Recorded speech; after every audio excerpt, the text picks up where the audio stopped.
I'm reading Within the Red Valley by Pete Collins.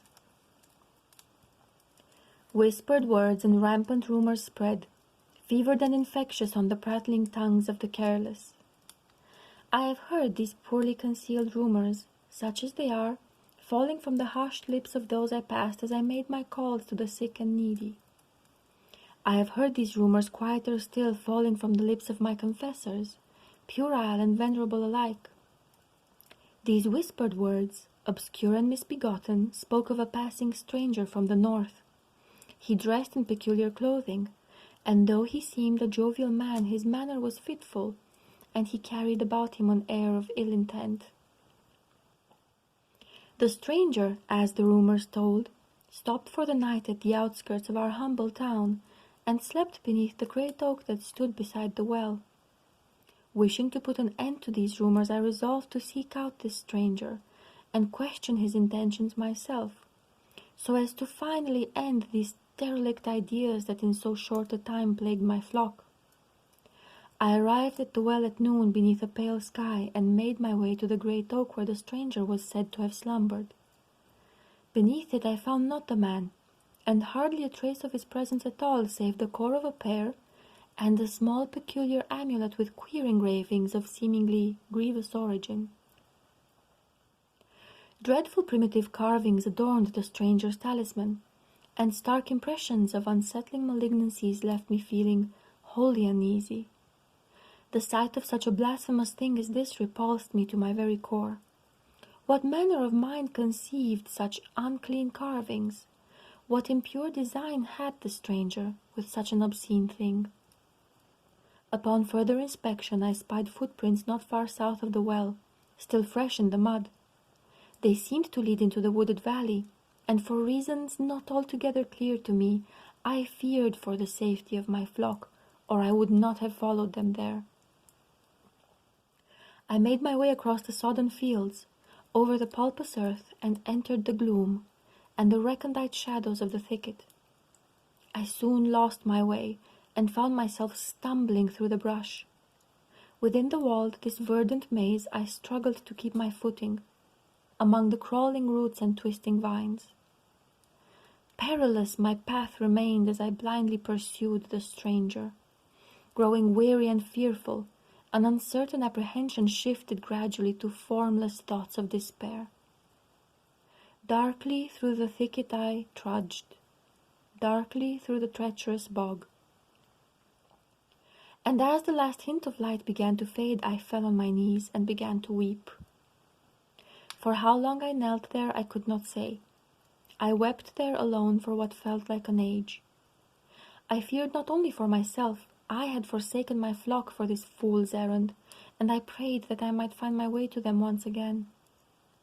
The waning moon peered through the canopy, and just as I spied its pale gaze, a distant flickering light of amber became apparent to me. Wearily I rose to my feet and ebbed gently, cautiously closer to the source of the dancing beacon. As I approached, I found myself at the edge of a clearing, and there within a withering graveyard. Of such a place I could not recall. Peering anxiously out from the safety of the shadowed tree line, I found there the dancing amber flame atop a torch held by none other than the one that I had sought, the stranger from the north. Around him he had drawn a circle in the rotting soil, and he spoke although I did not recognize his words. Steadily his voice grew louder, with a frantic, agitated tonality that left me distressed and repulsed in a way I can scarcely describe. What I saw next instilled in me a feeling of abject horror of such a degree that I did not think to be possible. The waning moon above grew black, the wandering stars receded, and the heavens swept forth a sanguine sky. Thick crimson fog washed over me, and I could no longer see the stranger, save the dancing amber flame he held. I clutched the cross that hung from my neck, and felt restored my unshakable resolve. Grounded once more in the purity of my faith, I stepped out from the tree line and approached the dancing beacon, and as I grew near I called forth to the stranger in the righteous authority bestowed upon me by the Almighty God. I saw him through the red mist, turn and smile at me with empty eyes and crooked teeth. And from his mouth he bade me farewell, and dread once more embraced me with its cold familiar touch. Gripped in sudden terror, I watched as the stranger's face began to shift into something altogether inhuman. His pale, wilting skin grew dark and leathery, tightening around his rancid, shriveling snout and bulging serpentine eyes. The corners of his mouth tore open with a sickening rip, widening his wretched smile and revealing sharp gnashing teeth. The torch the cursed stranger held, with its dancing amber flame, shifted and warped into a twisted, defiled crozier, and tattered robes now fell from his hunched, bony shoulders. "Away!" I shrieked, "away!"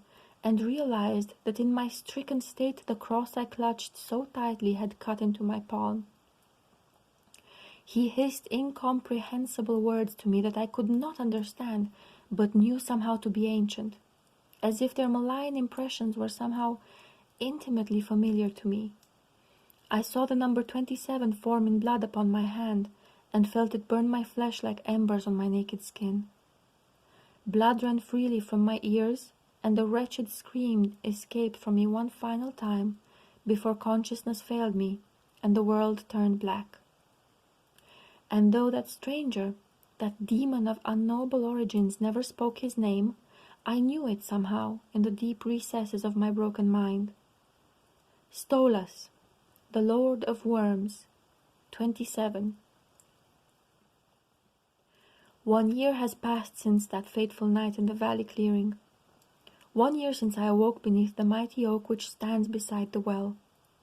1 year since my flock, those poor souls which I swore to guide and protect, vanished from our humble town, never to be found. I am now, and shall ever remain, utterly alone.